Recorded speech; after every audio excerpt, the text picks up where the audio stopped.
Shalom. Shalom. Selamat malam Bapak Ibu, Saudara dan anak-anak yang ada di dalam rayon Ampera. Damai sejahtera Allah bagi Bapak Ibu, Saudara dan anak-anak. Silakan berjabat tangan kiri kanan muka belakang Bapak Ibu. Sampaikan damai sejahtera bagimu.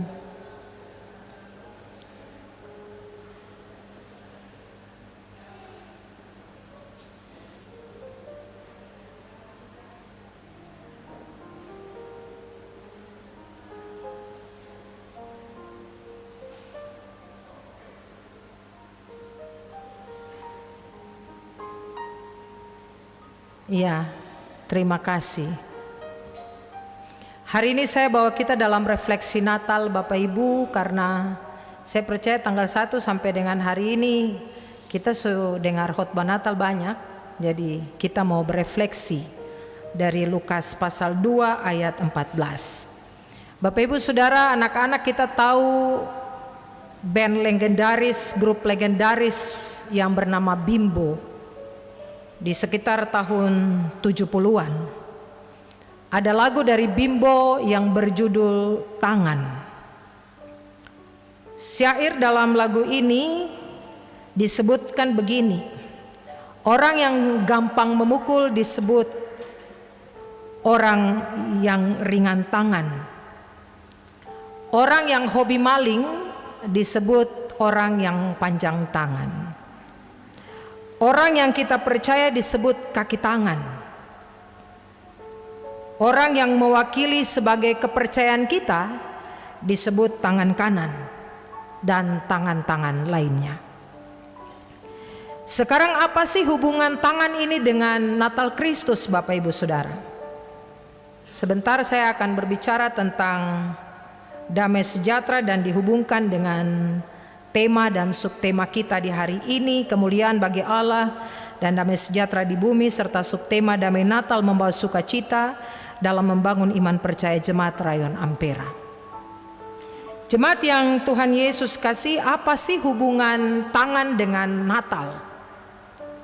Di Alkitab Bapak Ibu, sering kali kita baca, kita dengar secara bersama gerakan-gerakan Tuhan yang mewakili apa yang Tuhan rasakan bagi umat milik kepunyaannya. Ditulis dalam perjanjian lama dengan istilah gerakan-gerakan tangan. Contoh misalnya, kalau Allah marah, perjanjian lama bilang bahwa tangannya diancungkan, tangannya ditimpakan bagi umatnya. Tangan Allah menekannya. Itu kalau Allah marah. Lalu kalau Tuhan mau menolong, dikatakan bahwa tangan Allah melingkupinya. Tangan Allah diulurkannya. Lalu tangan Allah itu melindungi umat milik kepunyaannya. Dengan kata lain Bapak Ibu Saudara, tangan ini menunjuk pada bahasa-bahasa simbolis bahwa dengan tangan Allah, Dia Allah mengatur, Dia Allah menata, Dia Allah merawat umat milik kepunyaannya. Apa hubungannya dengan Natal Kristus? Ketika kemudian Tuhan Allah selesai menciptakan dunia ini, kemudian dunia ada dalam situasi yang kacau balau, amburadul, porak-poranda, dosa begitu sangat kuat. Apa yang Tuhan buat? Bapak Ibu, ada 3 hal mungkin ada dalam pikiran kita. Yang pertama, Allah lepas tangan, Allah masa bodoh, mau rusak-rusak, kas tinggal sana sudah. Yang kedua, Kejadian 6 ayat 6 ketika sama Nuh, dikatakan di sana, maka menyesalah Tuhan menciptakan manusia. Allah tangan gatal untuk mau menghancurkan, membinasakan manusia. Dan yang ketiga, Allah turun tangan, Dia mengulurkan tangan pengasihannya untuk mau mengatur kembali umat manusia, memperbaiki umat manusia. Yohanes 3 ayat 16, karena begitu besar kasih Allah akan dunia ini, sehingga dia telah mengaruniakan anaknya yang tunggal supaya setiap orang yang percaya kepadanya tidak binasa, melainkan beroleh hidup yang kekal.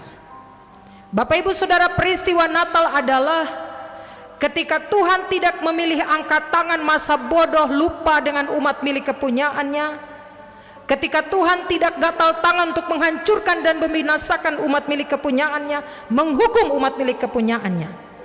Tapi Natal Kristus adalah ketika kemudian Tuhan Allah bersedia mengulurkan tangannya untuk berdamai, lalu kemudian manusia menyambutnya. Natal Kristus adalah terjadinya perdamaian antara Allah dan ciptaannya. Natal Kristus adalah hadirnya damai sejahtera Allah itu. Pembacaan kita Lukas 2 ayat 14. Saya mau bilang begini Bapak Ibu Saudara, Natal Kristus itu sangat berhubungan dengan damai sejahtera. Sebab Natal Kristus adalah peristiwa damai sejahtera Allah dicurahkan di tengah-tengah dunia ini. Kalau saudara, saya dan Bapak Ibu Saudara mau bicara tentang apa sih itu Natal Kristus, hanya satu saja yang kita bisa bicara. Natal Kristus adalah terjadinya damai sejahtera Allah itu. Ketika hubungan yang rusak, hubungan yang kacau, hubungan yang porak-poranda antara sang halik dipulihkan kembali.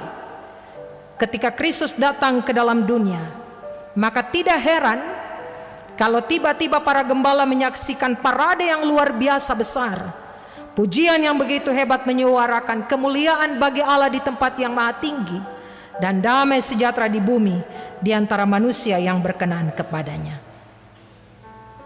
Hanya karena Yesus lahir di Betlehem Bapak Ibu, maka malaikat berani bilang damai sejahtera terjadi di bumi. Maka hubungannya sangat kuat. Peristiwa kelahiran Kristus dan damai sejahtera sangat identik, bahwa tanpa kelahiran Kristus tidak ada yang namanya damai sejahtera itu. Dan ciri dari kedatangan Kristus adalah damai sejahtera itu sendiri. Bahkan bukti dari Natal Bapak Ibu Saudara adalah damai sejahtera itu sendiri. Jadi kalau kita bicara Natal, kita bicara tentang damai sejahtera Kristus, damai sejahtera Allah.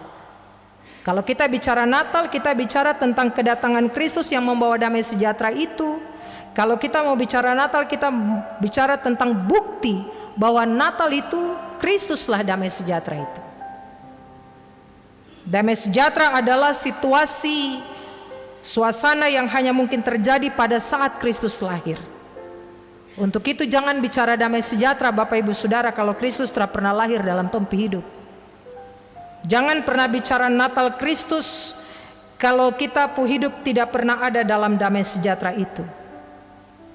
Natal Kristus terjadi baru orang bicara damai sejahtera itu. Dari dua kata Shalom dan Irene, bicara tentang fisik, bicara tentang psikis, bicara tentang rohani bendawi, bicara tentang tidak ada peperangan, tidak ada ketakutan, tidak ada kecemasan, kepenuhan kebutuhan lahiriah tercukupkan, kebutuhan rohania tercukupkan dan terpenuhi. Itu kalau kita mau bicara Natal. Maka Shalom itu dua aspek terjadi di situ, fisik dan psikis, rohani dan badani. Tidak heran kalau kata Shalom dalam perjanjian lama dan Irene dalam perjanjian baru. Lembaga Alkitab Indonesia butuh dua suku kata ini untuk terjemahannya. Tidak cukup hanya damai,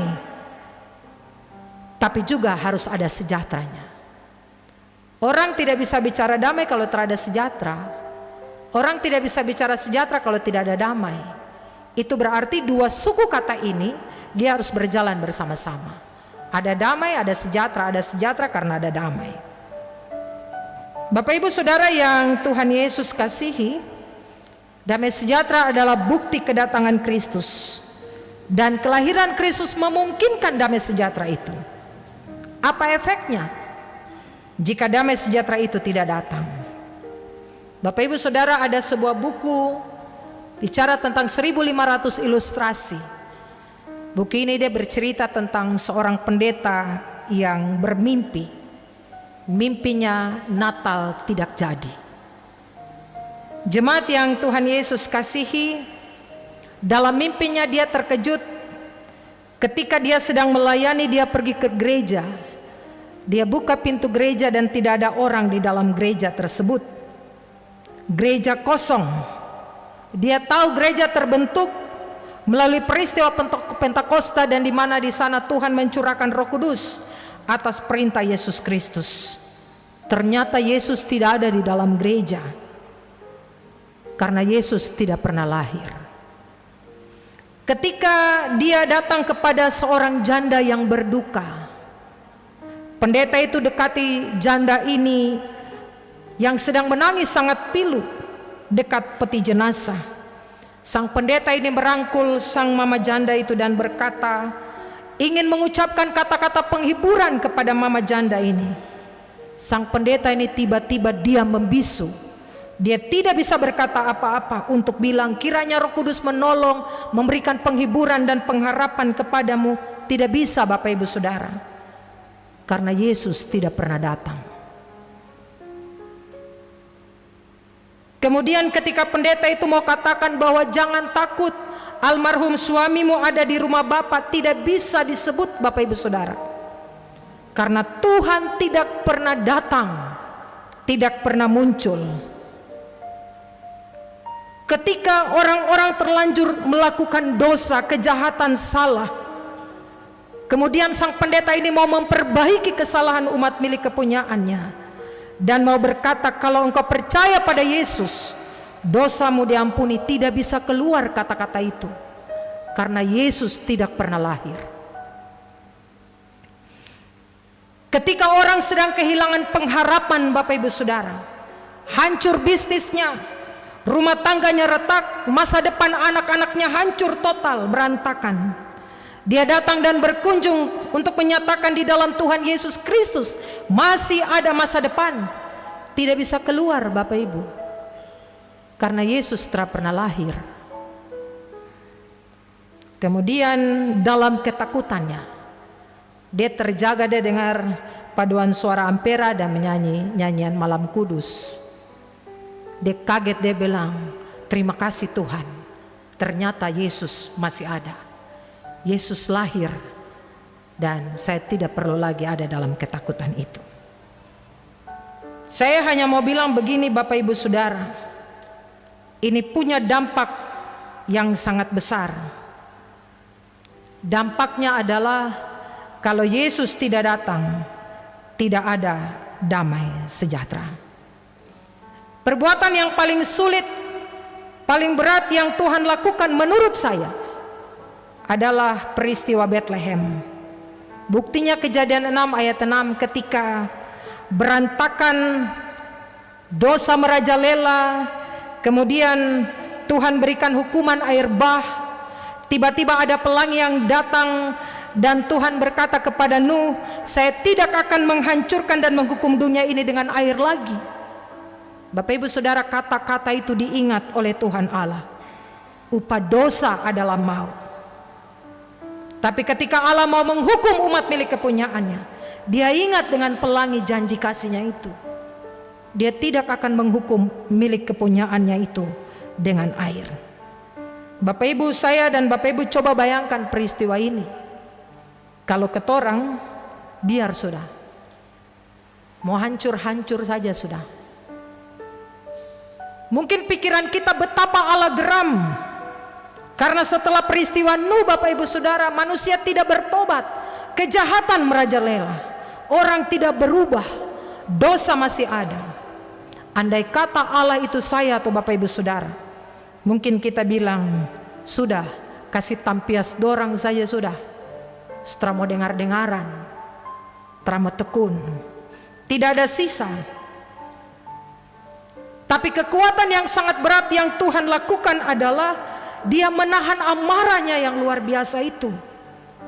Dia menggantikan amarahnya dengan kasih karunia Allah untuk menghadirkan Kristus bagi dunia ini, bagi kita, padahal kita yang harus dihukum karena dosa-dosa kita. Kalau mau pikir enteng, untuk apa sih sorga repot-repot untuk datang ke dunia lewat Yesus Kristus?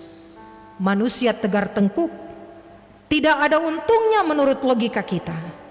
Tidak ada gunanya malaikat saja buat dosa, ditendang dan masuk dalam neraka. Itu pikiran kita, tapi ternyata beda dengan pikiran Tuhan. Dia mengasihi dunia ini, Dia mengasihi saya dan Bapak Ibu Saudara dengan kasih karunia-Nya itu. Perjuangan yang terberat tidak hanya di peristiwa Betlehem, tapi Dia mengubah amarahnya itu menjadi kasih karunia yang begitu besar bagi dunia ini. Dia menghadirkan Yesus tidak hanya di Betlehem, tapi Dia mengantar Yesus sampai ke Golgota di kayu salib, supaya manusia menerima keselamatan dan kehidupan kekal. Bapak Ibu Saudara, Allah menahan dirinya dalam kemarahannya itu. Dia menahan diri untuk wujud keilahiannya, untuk tetap bertahan dalam wujud manusia, supaya dunia ditebus. Andai kata itu kita, pasti kita sudah turun dari kayu salib dan berontak terhadap orang yang menyalibkan kita. Mujizat terbesar yang dibuat oleh Allah, Dia menahan diri demi keselamatan dunia ini. Sekarang bagaimana dengan kita? Kita mau bawa dalam hidup kita, kehidupan beriman kita seperti apa ketika kita bicara kemuliaan bagi Allah di tempat yang maha tinggi dan damai sejahtera di bumi di antara manusia yang berkenan kepadanya. Natal adalah ketika terjadi damai sejahtera. Natal adalah ketika Allah turun tangan mengatur ulang, menata ulang, meriset kembali, lalu kemudian memulihkan, dan pemulihan itu terjadi atas kuasa dan kebesaran Allah. Natal adalah ketika kita mengakui pemulihan hubungan dengan tanda Tuhan peduli bagi saya dan Bapak Ibu Saudara. Ada beberapa hal untuk kita bawa pulang dan renungkan. Yang pertama, kalau Tuhan begitu sangat peduli kepada dunia ini, kepada saya dan Bapak Ibu Saudara, kita lihat banyak peristiwa yang terjadi. Tuhan pakai orang-orang besar, Tuhan pakai orang yang terapunama untuk rencana keselamatan Allah. Bapak Ibu lihat cerita Rahab. Rahab seorang pelacur Yeriko dirancang oleh Tuhan dengan luar biasa dalam rancangan-rancangan keselamatan Allah. Kemudian turun pada berikut-berikutnya silsilah kelahiran Tuhan Yesus. Bagaimana kita lihat Tuhan pakai orang-orang yang mungkin kita anggap orang-orang tak punya arti, orang-orang yang tidak punya pendidikan, orang-orang yang berlaku jahat, berlaku dosa, tapi Tuhan pakai mereka secara luar biasa untuk menyatakan rencana besar Allah supaya dunia ini diselamatkan. Alkitab berkata, ketika tiba di Betlehem, tiba waktunya untuk Maria bersalin. Tuhan merancang itu dengan luar biasa, Bapak Ibu Saudara. Bisa saja Maria lahir di jalan, tapi Tuhan tidak gunakan itu. Sampai peristiwa damai sejahtera itu terjadi, Tuhan berhasil memulihkan semua yang berantakan. Hari ini kalau saya tanya Bapak Ibu, siapa yang tahu nama pemilik kandang itu? Tidak ada yang tahu, Bapak Ibu. Tapi Tuhan pakai mereka dengan luar biasa. Berbagai kehancuran, tantangan demi tantangan. Katakan begini, dunia saja yang berantakan carut marut, Tuhan pulihkan. Masa saya tidak Tuhan pulihkan? Bagian pertama saya mau katakan untuk kita dalam refleksi Natal ini,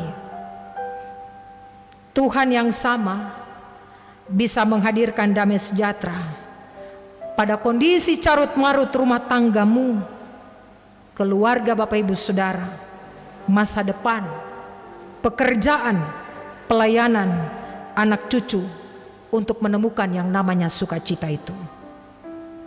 Sang perancang agung itu bisa memulihkan kondisi saya dan Bapak Ibu Saudara. Yang kedua, Tahukah Bapak Ibu, damai sejahtera itu tidak jatuh dari langit. Itu sebuah proses panjang yang luar biasa.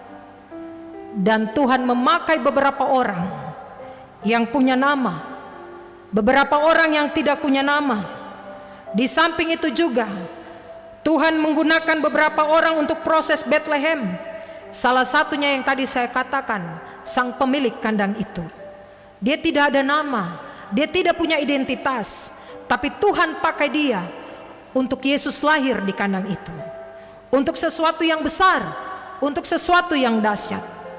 Rencana jahat Herodes, Tuhan buat sesuatu yang istimewa. Orang-orang Majus itu terbalik kembali untuk kasih tahu kepada Herodes, tapi dong pergi cari jalan lain. Tema Natal kita tahun kemarin. Bapak Ibu Saudara yang Tuhan Yesus kasihi, bagian kedua saya mau katakan untuk kita semua bahwa Allah bisa pakai saya dan Bapak Ibu Saudara untuk sesuatu yang luar biasa dan dahsyat. Untuk jadi alat Tuhan, menghadirkan damai sejahtera bagi orang lain, supaya kehidupan kita dipulihkan. Kita terus dipakai oleh Tuhan untuk memulihkan orang lain. Kita diberikan kesempatan oleh Tuhan untuk digandeng tangan oleh Tuhan, jadi kawan sekerjanya Tuhan, dalam perpanjangan tangannya Tuhan untuk menyatakan damai sejahtera itu bagi orang lain, supaya tiap air mata bisa dihapus, bahu yang terguncang bisa dikuatkan, orang yang ada di tengah-tengah keraguan dapat dikuatkan, orang yang punya gumul iman dapat dipulihkan. Tuhan yang datang bukan. Tuhan mengutus saya dan Bapak Ibu Saudara. Tuhan mengutus kita sebagai gerejanya untuk menjadi alat-alat yang luar biasa untuk kemuliaan nama Tuhan. Bapak Ibu Saudara yang Tuhan Yesus kasihi, dari tema Natal dan subtema hari ini. Hari ini kita bicara tentang Natal Kristus. Tadi saya sudah bicara dalam refleksi, bicara Natal Kristus, bicara tentang damai sejahtera Allah.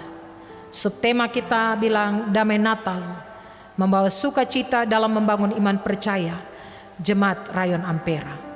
Mari damai Natal Kristus itu tetap tinggal dalam kehidupan kita, supaya kita terus menyatakan damai sejahtera Allah itu bagi orang lain, agar orang lain juga menerima sukacita yang kita bawa dalam membangun kehidupan iman percaya kita.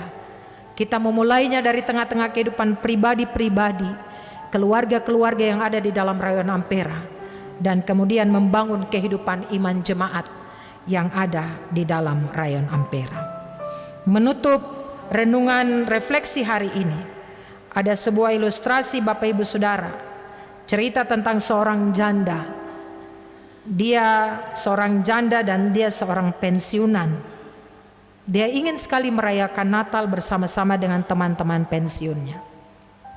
Kemudian dia kumpul uang selama 1 tahun. Uang itu terkumpul sekitar 4 juta. Kemudian dia kalkulasi apa-apa yang harus dia buat. Tomat sekian, rica sekian, bawang sekian, bikin browder harga sekian. Ternyata ketika dia kalkulasi kurang 700.000. Dia pikir sapu Tuhan ini luar biasa kaya. Saya minta saja untuk sapu Tuhan. Kemudian dia pikir-pikir, kalau saya berdoa, orang banyak berdoa, kira-kira Tuhan dengar sapu doa kah tidak? Dia tulis surat Bapak Ibu kepada Tuhan di surga dari Naomi di rumah. Ada yang nama Naomi di sini kan? Tidak ada. Ada nama tengah nama Naomi. Dari Naomi di rumah. Dia tulis, Tuhan, saya tahu Engkau luar biasa kaya dan besar, dan saya percaya bahwa Engkau sanggup menolong saya dengan kekurangan yang ada. 700.000 saja Bapak Ibu. Dikirim surat. Kemudian petugas ambil suratnya. Dan tapi sebelumnya, 1 bulan sebelumnya itu ada terjadi peristiwa. Petugas buka amplop surat itu. Ternyata dalam amplop surat itu ada uang yang banyak. Kemudian petugas ambil uang itu. peristiwa itu 1 bulan yang lalu. Nah, Mama Naomi ini kirim surat ini. Kemudian petugas itu lihat surat, kemudian petugas bilang, ini mau pakai perangko apa sampai di surga ini. Kemudian Bapak Ibu,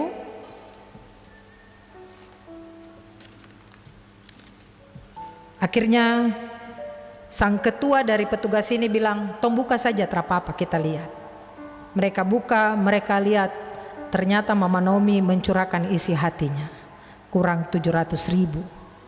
Mereka baca dan mereka menangis. Kemudian sang pimpinan ini bilang, mari sudah, tong kumpul yang ada sudah. Mereka kumpul uang itu, kemudian mereka kirim kembali kepada Mama Naomi, kepada Mama Naomi di rumah, dari Tuhan di surga. Bapak Ibu, Mama Naomi buka itu surat dan dia bilang, terima kasih Tuhan, kau sudah jawab doaku. Mama Naomi hitung begini, 50.000. Bapak Ibu, yang Mama Naomi dapat itu 650.000. Kemudian dia bilang, terima kasih untuk semua berkat ini. Dia tulis surat kembali. Dia tulis, Tuhan, terima kasih karena kau jawab saya punya 700.000 itu. Tapi yang saya dapat 650.000. Saya tahu peristiwa bulan kemarin itu terjadi hari ini. Ada orang yang buka 700.000 itu dan ambil 50.000 dan kirim saya hanya 650.000. Bapak Ibu Saudara yang Tuhan Yesus kasihi, kita bisa jadi alat Tuhan seperti petugas tadi untuk perpanjangan kasih karunia Allah bagi orang lain. Ada 2 opsi diberikan kepada kita. Perbuatan kita positif menjadi damai sejahtera untuk orang lain, ataukah petugas bulan lalu yang tidak mendatangkan damai sejahtera itu membuat luka serta kecurigaan bagi Mama Naomi. Yang berikutnya, kita yang dipulihkan oleh Tuhan, kita dipakai oleh Tuhan untuk memulihkan orang lain, atau justru kita gagal untuk menjadi alat-alat Tuhan mendatangkan damai sejahtera karena beberapa oma-oma Naomi yang lain yang sedang tersandung untuk perbuatan salah yang pernah kita kerjakan. Masing-masing orang kemudian melihat ini sebagai bahan refleksi kita. Apakah keberadaan kita sudah menghadirkan damai sejahtera untuk Mama Naomi, ataukah kita sedang menahan damai sejahtera untuk dinikmati oleh Mama Naomi lainnya? Tuhan memberkati firman-Nya, Tuhan menolong kita supaya kita terus ada dan terus mendatangkan damai sejahtera itu bagi diri kita, tapi juga bagi orang lain di sekitar kita. Tuhan memberkati dan menolong kita semua. Amin.